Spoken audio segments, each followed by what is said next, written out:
살아계신 하나님 감사합니다. 우중에도 주의 전에 발길을 옮기게 성령께서 인도하여 주시고 저로 말미암아 지옥 유황 불못에 던져질 수밖에 없는 저희들 은혜로 구원의 반열에 서게 하신 것을 감사합니다. 아버지여, 인간적으로 생각하면 감히 주제넘는 사람들일 수밖에 없지만은 그래도 하나님께서 사랑해 주셨으니 은혜 받기를 원합니다. 아버지, 예배를 받아 연락하시고 성령께서 이 자리에 임재하여 아버지의 진리의 말씀을 깨닫고 생명의 양식을 얻고 믿음을 이어갈 수 있도록 도와주시옵소서. 다시 오실 예수님의 이름으로 기도하옵나이다. 아멘.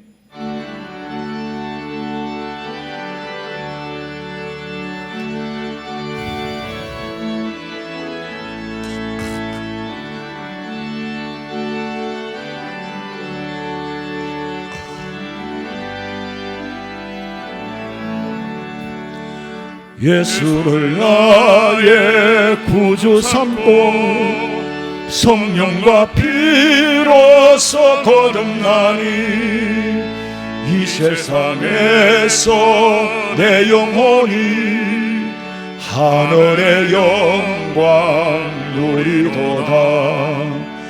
이것이 나의 간정이요 이것이 나의 찬송일세. 나 사는 동안 끊임없이 구주를 찬송하리로다. 온전히 주께 맡긴 내 영 사랑의 음성을 듣는 중에 천사들 왕래하는 것과 하늘의 영광 보리로다. 이것이 나의 간정이요 이것이 나의 찬송일세. 나 사는 동안 끊임없이 구주를 찬송하리로다. 주 안에 기쁨 누림으로 마음의 풍랑이 잔잔하니 세상과 나는 간 곳 없고 구속한 주만 보이도다. 이것이 나의 간정이요 이것이 나의 찬송일세. 나 사는 동안 끊임없이 구주를 찬송하리로다.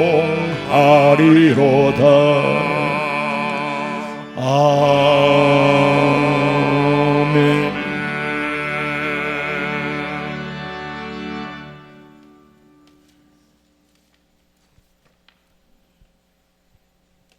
우리의 생명이 되신 하나님 아버지, 지난 3일 동안도 우리의 삶을 지켜주시고 보호하여 주심을 감사드립니다.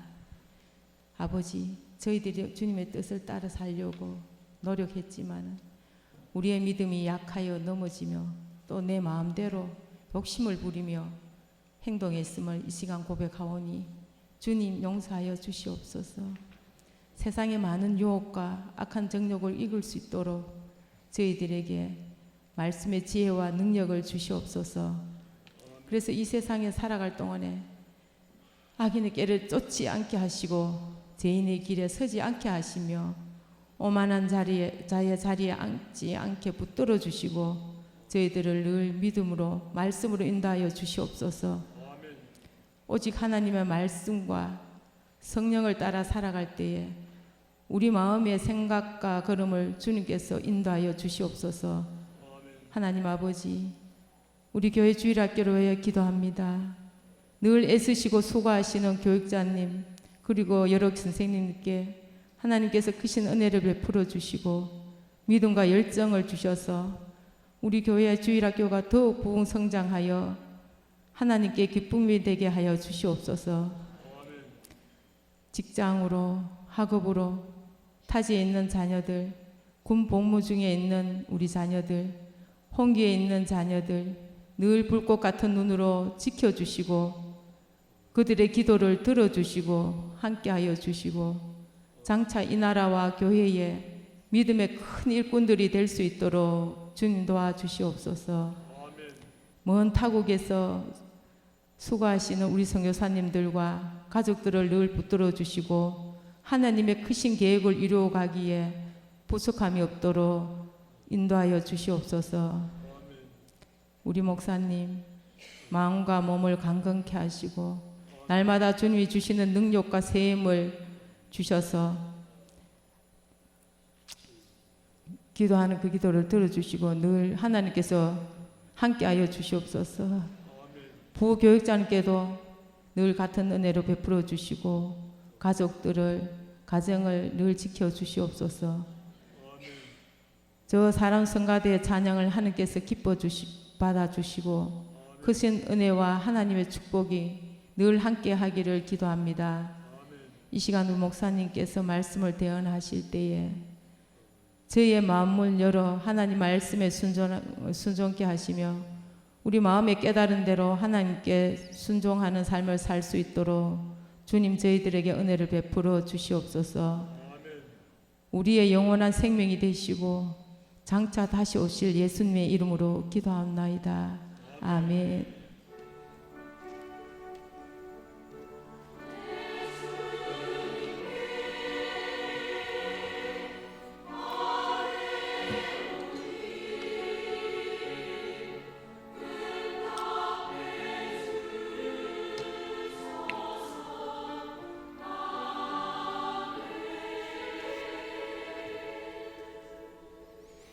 갈라디아서 1장 6절에서 10절 말씀까지 교독하겠습니다. 갈라디아서 1장 6절에서 10절 말씀까지 교독합니다. 그리스도의 은혜로 너희를 부르신 이를 이같이 속히 떠나 다른 복음을 따르는 것을 내가 이상하게 여기노라.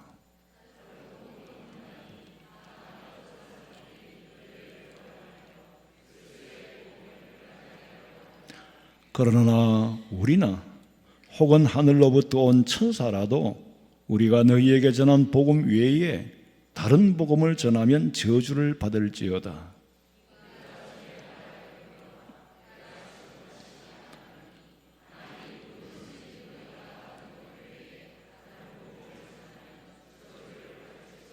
(10절) 같이 봅니다. 이제 내가 사람들에게 좋게 하랴 하나님께 좋게 하랴 사람들에게 기쁨을 구하랴 내가 지금까지 사람들의 기쁨을 구하였다면 그리스도의 종이 아니니라. 아멘. 마리아 찬양돼서 찬양드리겠습니다.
아멘.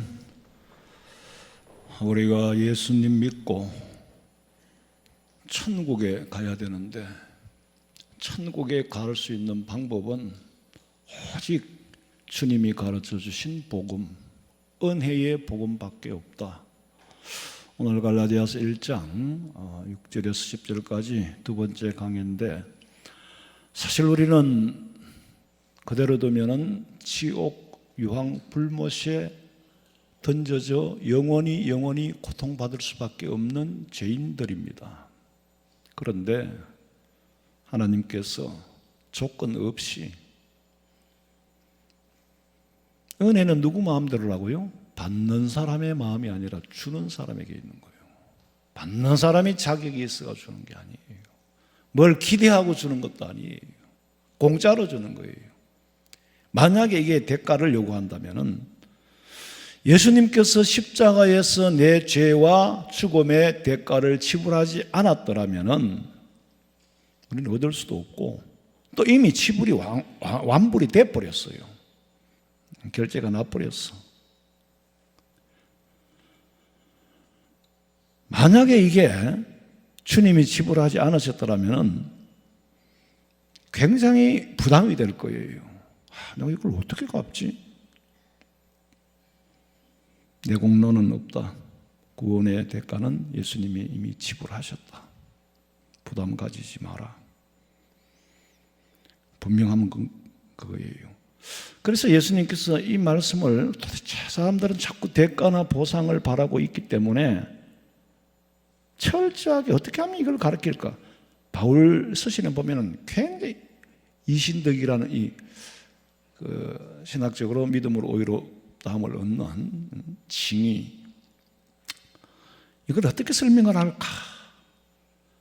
인간의 말로는 표현할 수가 없으니까 이제 그 당시 사회의 문화를 가지고 비유로 적절하게 합니다. 비유는 비슷한 게 아니고 하나님이 주시고자 하는 메시지를 정확하게 표현해낼 수 있는 사건을 비유로 들어서는 거예요. 예수님이 비유로 말씀하시기를 어떤 왕이 잔치를 베풀었어요. 잔치를 베풀었는데 초대장을 보내야 오거든요. 초대장을 못 받은 사람 못 가요. 초청을 많이 했어요. 초대장은 보냈는데 잔치를 하는데 사람이 안 오는 거야. 그래가 하인들한테 시켜서 밖에 나가서 어중이 떠중이 거지들이고 뭐고 다 불러오너라.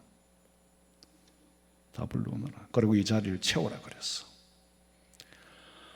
아무리 어중이 떠중이도 잔치집에 들어올 때는 예복을 갈아입고 들어와야 돼요. 밖에다 준비가 되어 있으니까. 또 미리 보냈을 수도 있고 사정에 따라서 달라요. 근데 좌우간 예복을 입어야 거기에 들어오는 것만은 어느 집이든지 어떤 상황이든지 정해진 거예요. 그런데 왕이 나가봤어. 다 나가보니까 다 예복을 입었는데 한 사람이 안 입고 들어왔어. 그래서 넌 왜 안 입었느냐? 너는 왜 안 입었느냐? 그랬더니 하는 말이 유구무원이다. 입이 있어도 할 말이 없는 거예요. 대답을 안 했다는 말이지. 이게 무슨 뜻이냐면은, 당신이 보낸 예복보다, 여기서 준비된 예복보다는 내 옷이 훨씬 더 개성 있고 품위가 있고 더 좋은 거다. 그러니까 안 입었다는 거예요. 그렇게 해석이 됩니다. 안 입은 이유는 유구무원인데 다른 사람보다 이 옷이 화려해. 이걸 가지고 주제 넘은 거라 그래요. 불러주면은 거기에 맞는 예복을 입고 와야지 거기에서 지 주제를 보탠 좀 튀고 싶었어. 저 주제 넘은 놈을 잡아다가 바깥 어두운 곳에서 내쫓아라. 벌을 줬어요. 왜 그러냐면은 내가 초청한 잔치에 네게 원하는 게 있더냐? 와서 먹으면 돼. 뭘 네 거를 더 보태는 거 싫다는 거야. 네가 여기서 튀어? 뭐 잔치집을 빛내? 그런 거 하지 마라. 깨끗이 얻어먹을 수 있는 마음, 순수하게 얻어먹을 수 있는 마음이 잔치집에 갈 수 있는 자격이 있는 거예요.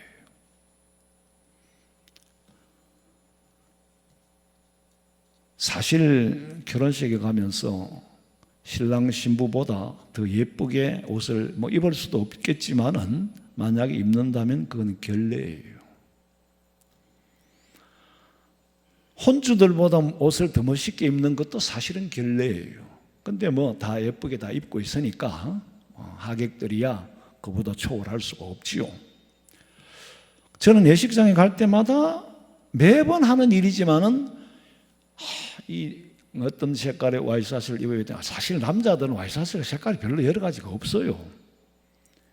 어떤 넥타이를 매야 되나 굉장히 신경이 쓰여요. 너무 어두워도 잔치집을 흐리게 하는 거고, 또 너무 튀어도 신랑이 어떤 넥타이를 맸을지 난 모르니까 신랑보다 더 화려한 넥타이를 매도 신랑을 빛을 흐리게 하는 거예요. 그래서 계속 매번 갈 때마다 갈등을 해요. 그게 배려라는 건 어쩔 수가 없어요. 그런 배려가 없이는 하면 안 돼요. 가면 안 돼요.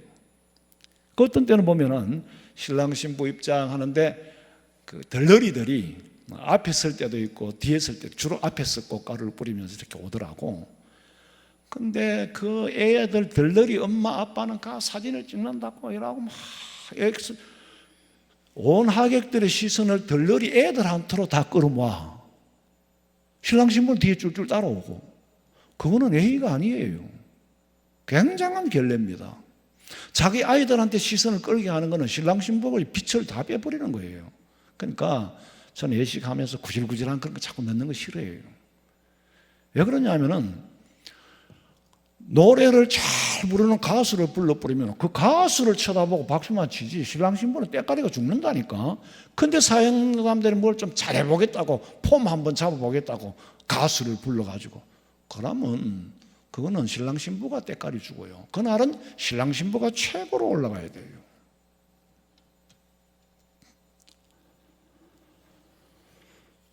믿음이라는 것은 선물이거든. 믿음이라는 건 선물이고 예복입니다. 은혜는 예복이에요. 그거 더 보태고 빼고 하면 안 돼요.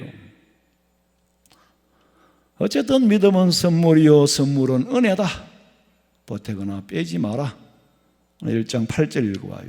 그러나 우리나 혹은 하늘로부터 온 천사라도 우리가 너희에게 전한 복음 외에 다른 복음을 전하면 저주를 받을지어다. 내가 지금 복음을 전하고 있지만은 나나 천사들이라도 예외 없이 다른 복음을 전하면 저주를 받을지어다. 그런데 당시에 다른 복음이 있었단 말이야. 니들이 이상하게 그렇게 따르던 예수님을 갑자기 선회에서 돌아서는 걸 보니까 이상하다. 뭔 다른 복음이 있다는 거예요. 그 다른 복음이 뭡니까? 유대인들이 자기들도 지지 못한 멍에를 뒤집어 씌운 거예요. 유대인들은 이방인들이 구원받는 거 좋아해요? 싫어해요? 싫어합니다. 자기들만이 특권을 유지하고 싶은, 기득권을 빼앗기지 않고 싶어하는 그 질투식이고, 자기 기득권을 그대로 주장하려고 하니까 이방 사람들에게 가능하면 무거운 짐을 지게 해서 실족시키는 거예요. 다른 복음은요 아주 근본적으로 인본주의예요. 오직 주님의 은혜로 구원받아야 되는데 그게 인간이 뭔 한 가지라도 보태다 하면 인본주의가 인간의 중심이 되어버리는 거예요. 내가 기도하고 내가 계시받고 내가 능력 있고 내가 하나님 만나고 내가 음성 듣고 아무리 그래도 하나님을 더 내세워야지. 자, 이걸 자랑은 할 수 있어요. 내가 받은 건데. 근데 이걸 자랑을 하나님이 주셨기 때문에 자랑거리가 돼야 되지. 예? 하나님이 주셨기 때문에 자랑거리가 돼야 되지. 내가 뭘 해가지고 하나님 앞에 얻었다. 그거는 비슷한 말 같지만 근본이 전혀 다릅니다. 우리가 하나님 앞에 얻는 건 오직 은혜지. 그 하나님의 크고 놀라운 은혜를 그대로 받지 않고 자기 공로를 추가시키고 그건 은혜에 대한 배신이에요. 하나님에 대한 도전이에요. 여러분들 그런 얘기 들어보셨을 거예요. 옛날에 초기에 선교사들이 들어왔을 때에 전해 내려오는 얘기가 있는데, 요새는 자동차가 많지만 옛날에는 자동차가 잘 없었어요. 저희들이 어릴 때만 해도 초기 선교사들은 더 했겠죠. 어릴 때만 해도 자동차가 그렇게 흔하지 않았습니다. 근데 이 선교사님이 이제 재무시를 하나 사는 거라. 재무시가 뭐냐면은 6.25 때에 미군들이 쓰던 군용 차량을 전쟁이 끝나고 갈 때 두고 간 거예요. 이걸 우리나라 사람들은 그걸 화물차로 썼거든요. 산에 가서 그 산판에서 그 나무 폈는 거 이런 거 전부 그 재무시에 싣고 화물차로 이용을 했어요. 그러니까 선교사님 재무시를 사가지고 다니면서 이제 짐도 실어다 주고 사람도 태워다 주고, 버스 타는 거는 그건 좀 보통 사람이 못하니까 거의 재무실을 타고 화물차 뒤에 트럭 칸에 그 짐칸에 타고 다녔어요. 근데 한 번 운전을 해가는데 어떤 할머니가 무거운 짐을 이렇게 보따리 이고 가는 거야. 그래서 선교사님 차를 재워서 타라고 그냥 태워줬대요. 태워줬는데 할머니가 커서 또 이고 있더라는 거지. 차에 타고도. 그래서 차를 세우고 선교사님이 할머니 이거 왜 이고 계십니까? 여기 내려놓으라 그랬더니, 내 혼자 타고 가는 것도 미안한데 짐까지 내려놓으면 어떡하냐고. 그러니까 참 의의가 없잖아요. 그러지 말고 내려놓으세요. 아이고 안 됩니다. 내 타는 것도 미안한데. 그러면 내 타는 것도 미안한데 이거 그 차에 써 있을 바에는 선교사가 태워준 아무런 의미가 없잖아요. 안 그래요? 선교사는 보람을 얻고 싶어 합니다. 어차피 태워준 거 그 짐인데 왜 자꾸 할매가 보탤락 하느냐 이거지. 그렇잖아? 아무리 돕고 싶어도 할머니가 그 차에 도움을 줄 수가 없어요. 탄 이상은 무게를 그대로 다 싣고 있는데. 그런데도 보태고 싶어 한다는 거지. 구원은 보태는 게 아니에요. 받아들이는 마음의 소리는 100% 은혜로 받아들일 때에 은혜 베푼 자를 기쁘시게 하는 거예요. 믿습니까? 하나님이 내가 구원을 이게 은혜로 주었다 그러면 감사합니다 하고 받아야지 베푼 자에게 기쁨을 준다니까. 근데 내가 뭘 줬는데, 선물로 줬는데 갚으려고 하는 순간, 갚으려고 하는 생각을 가지는 순간부터 부담스럽습니다. 왜? 못 갚을 것 뻔하니까. 그러니까 받으면서 부담스러워하는 거예요. 받으면서 부담스러워하면은, 엄밀히 말하면은 우리는 A라고 그러는데, 엄밀히 말하면 부담스러워하면 그건 이미 선물이 아니에요. 이거 내가 빚인데 언제 어떻게 갚을까, 이런 생각을 하게 돼요. 근데 주는 사람은 받을 각오를 하고 주느냐? 주는 사람도 뭘 대가를 기대하고 주면 안 돼요. 그러니까 섭섭해지는 거예요. 그러니까 우리가 사실 주고받는 선물은 뭐라고? 선물이 아니라 대가를 기다려요. 대가가 오고 가는 거예요. 그래서 진짜 선물은 암만 줘도 그걸 끝내야 돼요. 받는 사람도 받았으면 그날부터 이름을 잊어야 돼요.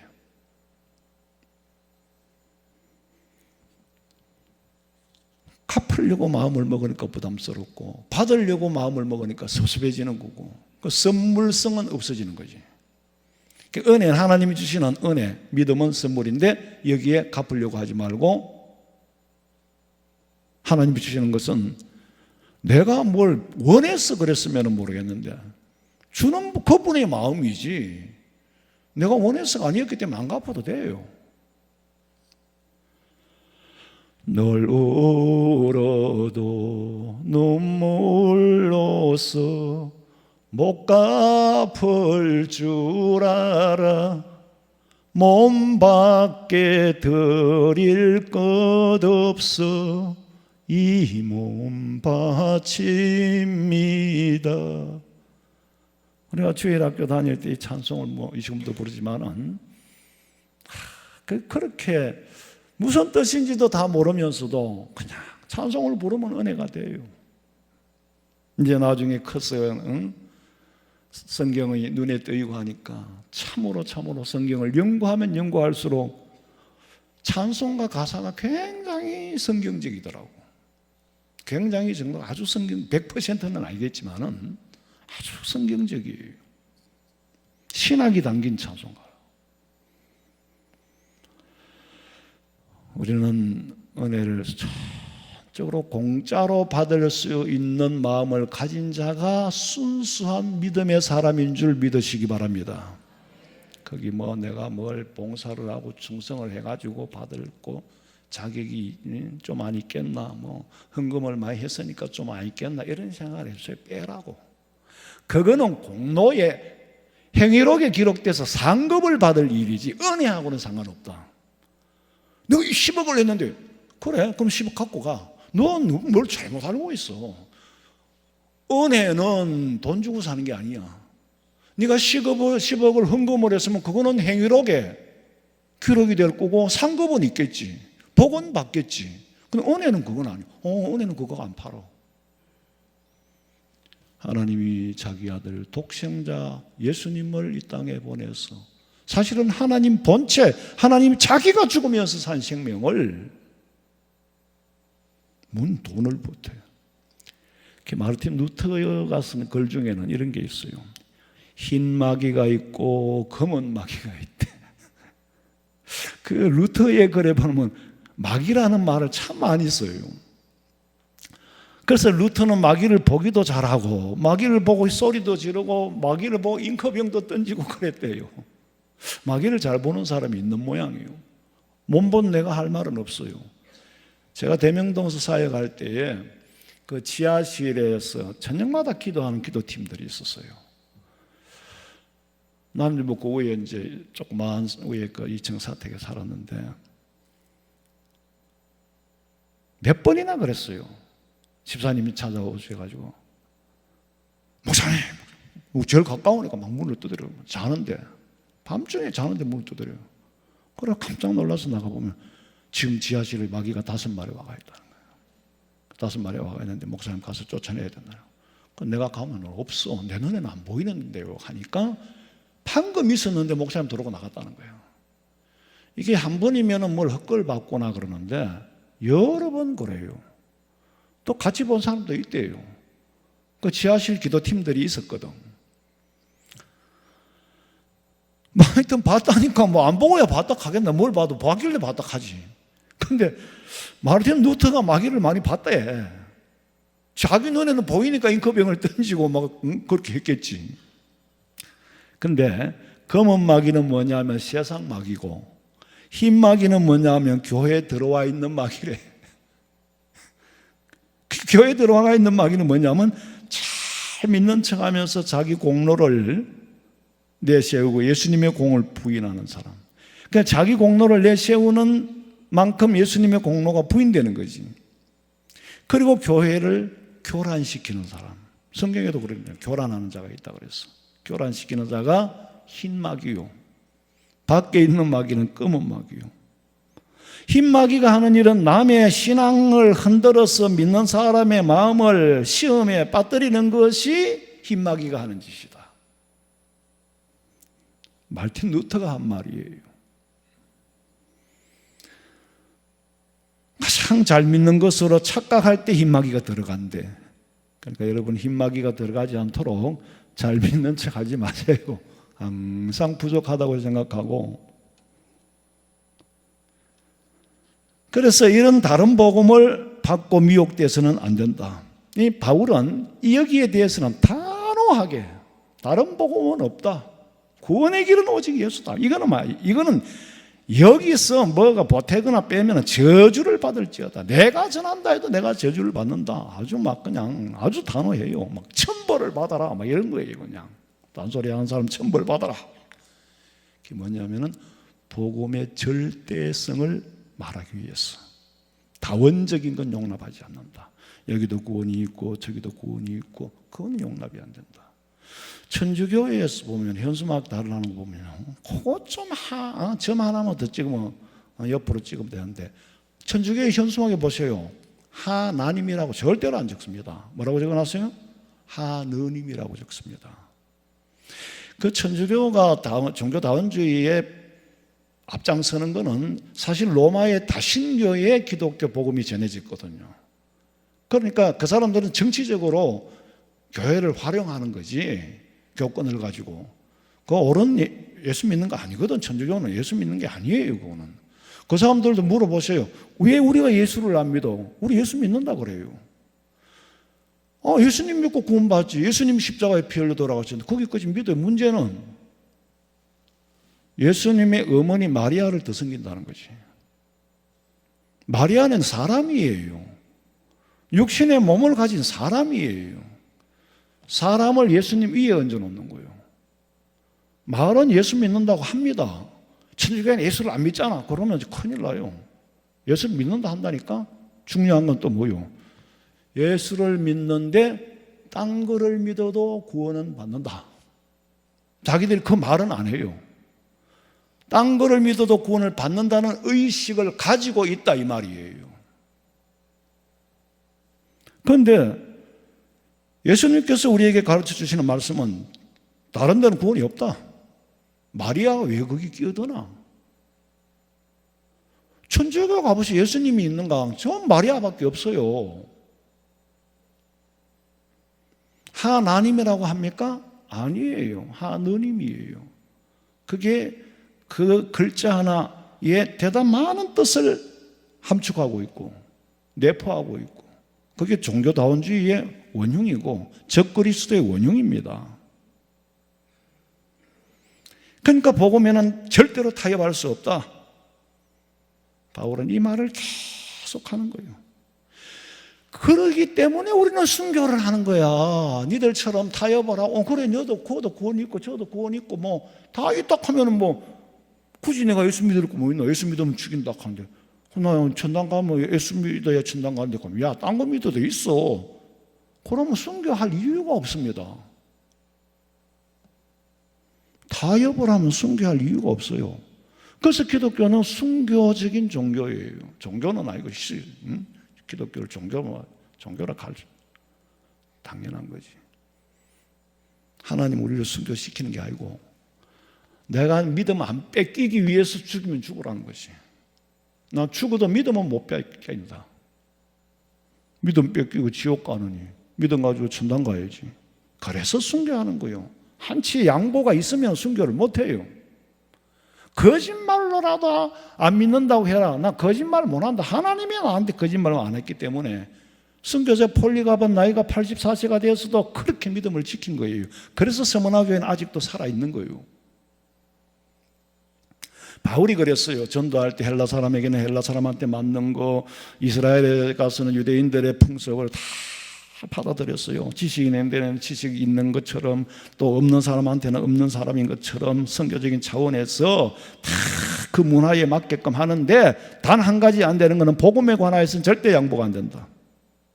다른 건 다 따라줘도. 심지어 이런 말을 했어요.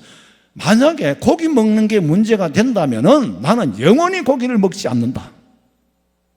그러나 구원의 길은 양보가 없다. 왜 고기 먹는 게 문제가 됩니까? 구약시대에는 돼지고기 이런 거 먹지 마라 그랬어. 굽이 갈라지지 않는 짐승, 그 다음에 뭐 생선은 비늘 없는 생선, 그러니까 오징어, 뭡니까 또 뭐 미꾸라지, 뱀장어 이런 거는 먹으면 안 돼. 구약시대에 그렇게 했었어요. 그것까지 다 설명을 하려면은. 근데 먹어도 되는 거를 굳이 그걸 지키겠다는 거예요. 그거를 먹지 말라는 이유가 있습니다. 그 이유를 여기서 설명하기에는 좀 그래요. 좀 민망하기도 하고 자관 그런 거예요. 그런 거는 나 양보하겠다. 그런데 복음에 있어서는 절대로 양보할 수 없다. 여러분 만약에요. 가령 남편이 예수를 안 믿어. 근데 그 남편이 아내를 꼬시는 거예요. 자, 오늘 한 번만 주일날 낚시 가자. 한 번만 가자. 하도 그러니까 이 마누라가 아내가 남편 마음 편하게 해주고 한 번은 기분 좋게 해줘야 앞으로 전도가 안 되겠나. 전도용으로 한번 따라가 줬다. 그럼 앞으로 전도가 될까요? 안 될까요? 안 따라가면 핍박이 있을 거예요. 그러나 따라가면 예수 믿을 날은 점점 멀어집니다. 가까워지는 게 아니에요. 그 남편 따라서 낚시 가면은 남편 예수 믿을 날은 점점 멀어진다는 거. 그걸 알아야 돼요. 영리적입니다. 왜? 같이 따라가 주면은 아이고 고맙다. 저렇게 교회라 하면 안 가고 미치는 사람이 오늘 이렇게 나를 위해서 낚시를 따라와 주네. 고맙다. 그러면서 뭐가 나머지가 남아있느냐 하면 안 가도 되는구나. 안 가도 되는구나가 남아요. 한 번씩은 빠져도 되는구나. 절대적이어야 되는데 상대적이 되어버린 거예요. 아유, 그럼 뭐 집안에 큰일 있으면 뭐 가야지. 낚시할 때도 니 갔잖아. 그래도 뭐 구원 받는다며, 천당 간다며. 그럼 큰 집에 잔치하는데 가야지. 이렇게 되면 이제 집안 대소사에 다 끌려다녀야 돼. 그리고 어느 한 집에 갔다 그러면은 한 집에도 가면 안 되지만은 저 집에는 가고 이 집에 나오고. 뭐 예수를 벨나게 믿네.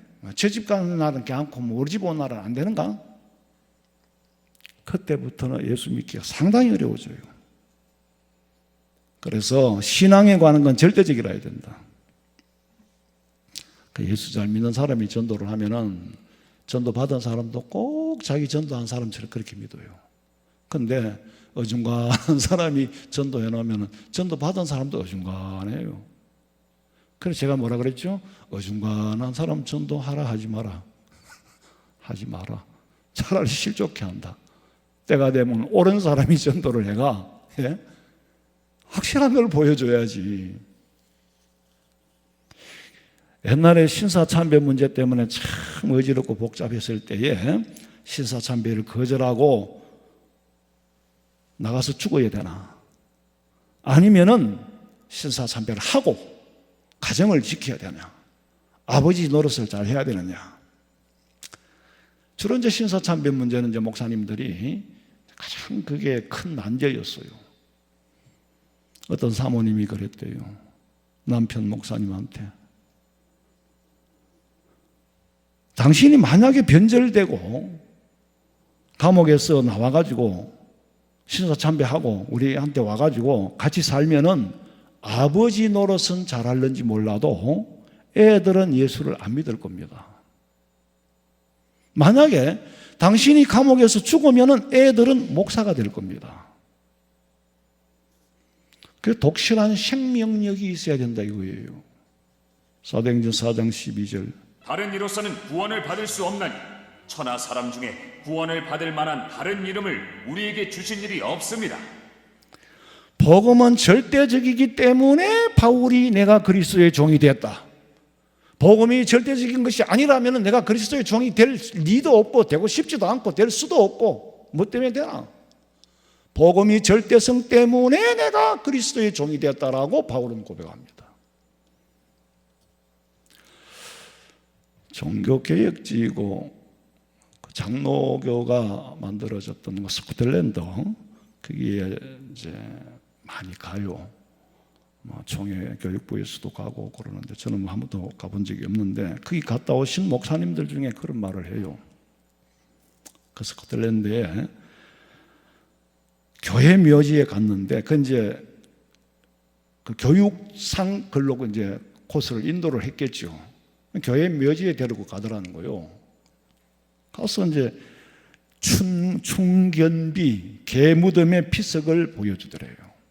어떻게 이런 게 있을 수 있냐 그랬더니 어떤 교인이 개를 키웠는데 그 개를 너무너무 사랑했는 거예요. 그런데 그 개 주인 교인이 죽어버렸어. 그런데 장례식을 치르는 거를 개가 봤는 거야. 보고는 그 무덤을 떠나질 않는다는 거지. 그러니까 끌고 와서 집에 갖다 놔도 또 가고 또 가고 내 거기 지키고 주구장창 앉아 있는 거라. 그래가지고 하는 수 없이 교회에서 이제 의논을 했대요. 그러면 저 개한테 우리가 당번을 정해가지고 먹이를 갖다 주자. 그렇게 해서 갖다 주기 시작했는 게 14년 동안 그 자리에 앉아가지고 개가 무덤을 지켰어. 14년 동안 살다가 죽었대요. 그러니까 그게 개 무덤에 비석을 씌워준 거예요. 그게 충견비라는 거예요. 결론은 뭐냐면은 거기서 그 목사님이 안내하는 목사님 그러더래요. 이것이 충성입니다. 하더래요. 목사님들도 다 쇼크를 받았겠죠. 이것이 충성입니다. 한 번 주인으로 삼았으면 주인을 위하여 죽는 것이 충성이라는 거예요. 나라를 위하여 죽는 것이 충성이듯이 죽도록 충성하라 그랬잖아요. 충성은 죽음과 같은 거예요. 죽음을 각오하지 않으면 충성을 못한다는 것이에요. 저도 그 얘기를 듣고 쇼크를 받았어. 이야, 참 충성이라는 말을 아무데나 갖다 붙이면 안 되겠구나. 그 갔다 오신 분들이 다 굉장히 도전을 받고, 교회사가 이런 거구나. 그 더 중요한 것은 주인에게 영광을 돌리는 거예요. 주인에게 영광. 오직 주인만을 기쁘게 하는 거예요. 주인만을 기쁘게 하는 거예요. 그래서 오늘 10절 읽어보세요. 이제 내가 사람들에게 좋게 하랴. 하나님께 좋게 하랴. 사람들에게 기쁨을 구하랴. 내가 지금까지 사람들의 기쁨을 구하였다면 그리스도의 종이 아니니라. 내가 사람을 기쁘게 하기 위해서 있는 게 아니다. 그리고 사람에게 기쁨을 얻으려고 하는 것도 아니다. 만약에 내가 사람을 기쁘게 하기 위해서 또는 사람에게 기쁨을 얻기 위해서라면 나는 그리스도의 종이 아니라 그랬어요. 그런데 오늘 현실은요, 나를 기쁘게 해달라는 사람들이 너무 많아요. 자기를 기쁘게 해달라는 성도들이 너무 많다 이거예요. 여러분 잘 아시는 요한 세바스틴 바하를 알 거예요. 작곡가인데 저는 그 잠들기 전에 바하의 무반주 첼로 연주를 주로 많이 들어요. 근데 그 바하가 작곡한 다음에 마지막에는 꼭 자기 이름을 기록하지 않고 우리 주 예수 그리스도의 이름이라는 글자의 첫 글자를 따서 사인을 한대요. 왜냐하면 이 곡의 작곡가는 주님이시지 내가 아니라는 것이. 주님이 영감을 주셔서 나는 그저 악보에 옮긴 도구일 뿐이다. 이 곡을 만들게 된 동기며 곡을 이끌어가는 힘이시며 곡의 아름다움을 부여하는 분은 다 하나님이라는 거예요. 그래서 오직 하나님께 영광을 돌린다. 자기 이름 쓰지 않고 그 유명한 바하의 이름을 쓰지 않고 주님의 사인을 하는 것이 바하의 유명한 음악 노트예요. 얼마나 중요한 얘기예요. 오직 그분만을 기쁘시게 하겠다. 한국 교회가 이만큼 부흥하게 되는 사실은 복음의 절대성 때문입니다. 어느 선교사가 태국에서 20년간 사역을 했는데 그리고 한국에 와서 보고를 하는데 태국은 우리보다 400년 전에 복음을 받아들였대요. 그런데 태국에는 교회가 엉망이잖아요. 거의 뭐 옳은 교회다운 교회가 없잖아요. 그럼 도대체 어떻게 그렇게 됐을까? 우리나라도 불교, 유교 문화가 복음을 받아들이는데 방해되는 것은 불교나 유교나 마찬가지예요. 오히려 불교가 더 쉬워요. 집안에 대대로 유교 사상을 가진 집안에 예수 믿는 것이 굉장히 어렵습니다. 차라리 절에 댕기던 사람은 간단하다니까. 예수님을 가르쳐주면 신앙으로 믿는데 유교는 사상이 이게 뿌리 깊이 뼛속까지 전통으로 내려오는 거거든. 이 습기를 빼기는 대단히 어렵습니다. 내가 부처는 존재하지 않죠. 석가모니를 믿어가 내가 구원받는다. 알고 보니 그게 아니네. 우리 예수님 보니까 하루아침에 버리대. 진리는 여기다, 이거다. 구원 천당가는 이거다. 그러니까 다 버려버려요. 그건 유교 사상은 안 그래요. 그러니까 우리나라의 유교나 태국의 불교나 복음을 받아들이는데 방해가 되는 건 똑같아요. 그런데 왜 태국은 400년 전에 받아들였는데도 옳은 복음이 전하지 않아졌느냐? 처음부터 잘못한 거예요. 절에 다니십니까? 예. 절에 가도 됩니다. 교회도 오고, 오전에는 교회 오고, 오후에는 절에 가고. 이렇게 가르쳐 놓으니까 복음이 절대성이 없는 거예요. 그런데 한국에는 들어올 때에 환불에 예수 믿으면 절대로 절에 가면 안 됩니다. 예수 믿으면 우상 승기만 안 됩니다. 예수 믿는 사람은 제사 지내면 안 됩니다. 딱 잘라버려. 믿으면 믿고 말면 말고 복음의 절대성을 제시를 한 거예요. 그렇게 시작됐기 때문에 그 복음의 생명력이 있어서 복음에 살았어. 이렇게 부흥하게 된 겁니다. 그게 한국 교회사예요. 신주단지 다 불사르고, 내가 우리 교인들 중에 처음에 예수 믿을 때 부적 띄주고 신주단지 채워주고 그런 거 많이 했어요. 자기들이 갖다 놓고 자기들이 무서워가지고 못 뛴대, 못 옮긴대. 다 가지고 쓰레기통에 집어넣어 던지고. 참 별짓도 다 했다. 내가 돌아보니까 무당집도 뜯어가지고 차에 싣고 아이고, 그런 얘기 늘 했으니까. 잠깐, 그 복음에는 절대성이 있어야 돼. 깊이 생각해야 돼요. 이게 진리인 줄 확실히 안다면 그게 충성하고 변함이 없어야 돼. 그리고 주님만 영화롭게 하는 거. 모든 영광 하나님께, 모든 영광 하나님께, 모든 감사 하나님께. 이 수고와 기쁨과 이 순교를 더욱 감사하게 은혜로 받아들이는 거. 이제 요거는 여기까지 이제 본문이 2번 강의를 했으니까 했던 말 계속 반복했어요. 왜? 여러분들의 머리에 각인이 되라고. 은혜는 하나님이 주시는 선물인 줄로 믿으시기 바랍니다. 믿음은 선물인 줄로 믿으시기 바랍니다. 충성 봉사는 상급받을 일이요 복받을 일이지 구원하고는 관계가 없어. 그런데 예수를 믿으면 복받을 일을 하게 돼 있어요. 따라온다고. 야고보서에 보세요. 행함이 없는 믿음은 죽은 거라고. 살아있는 믿음 속에는 따라오게 돼 있어요. 그래서 기쁨으로, 내가 기쁨으로 하는 거지 뭘 갚으려고 하는 건 아니다 이 말이에요. 내가 복 받고 싶어서 하는 건 얼마든지 하세요.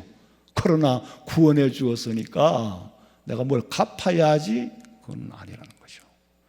그것이 우리 예수 그리스도를 메시아로 믿는 소위 말한 기독교의 근본인 줄로 믿으시고 흔들리는 일이 없기를 주님의 이름으로 축원합니다.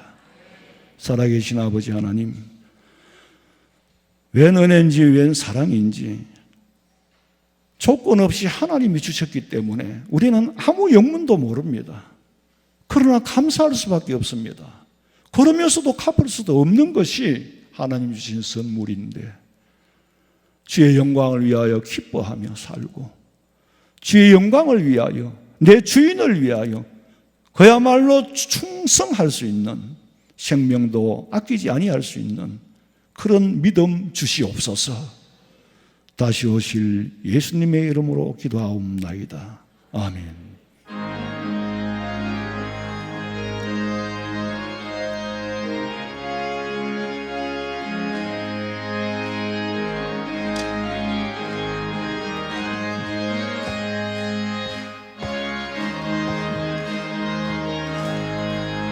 주 예수 내 맘에 걸어와 계시노. 변하여 새 사람 되고 내가 늘 바라던 참빛을 찾음도 주 예수 내 맘에 오시.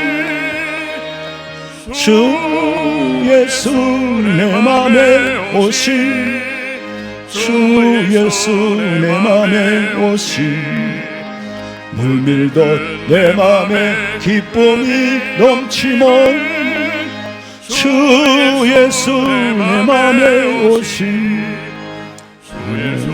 내 맘에 들어와 계신 후 망령된 행실을 끊고 머리털보다도 더 많던 내 죄가 눈보다 더 희어졌네. 주 예수 내 맘에 오시. 주 예수 내 맘에 오시. 물밀던 내 맘에 기쁨이 넘치면 주 예수 내 맘에 오시. 내 맘에 소망을 던던히 가지면 주 예수 내 맘에 오시. 의심의 구름이 사라져 버림도 주 예수 내 맘에 오시. 주 예수 내 맘에 오심 주 예수 내 맘에 오심 울던 내 맘에 기쁨이 넘치는 주 예수 내 맘에 오심 사망의 엄침한 골짜기 가다가 밝은 빛 오련히 비춰 저 멀리 하늘 문 환하게 보임도 주 예수 내 맘에 오심 주 예수 내 맘에 오심 주 예수 내 맘에 오심 물밀던 내 맘에 기쁨이 넘치면 주 예수 내 맘에 오심 내가 저 천성에 올라가 살기는 주 예수 내 맘에 오심 천성에 올라가 주님을 뵈리니 거기 뻔 비길 데 없네 주 예수 내 맘에 오심 주 예수 내 맘에 오심 물밀던 내 맘에 기쁨이 넘치면 주 예수 내 맘에 오심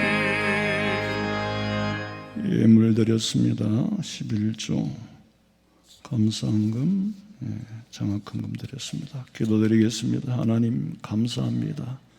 하나님이 나의 주인이시요 물질도 생명도 다 주의 것인 줄로 알고 주의 것으로 믿고 주의 것으로 인정하는 마음에서 열의 하나를 구별하여 드리고 감사하며 복음 전거되기 위하여 주의 사업에 서여지기 위하여 드리는 이 예물을 받아 연락하시고 저들이 이 땅에 사는 동안에 필요한 것으로 채워 주실 줄로 믿습니다. 드릴 수 있는 믿음 주셔서 감사하고 다시 오실 예수님의 이름으로 기도하옵나이다. 아멘.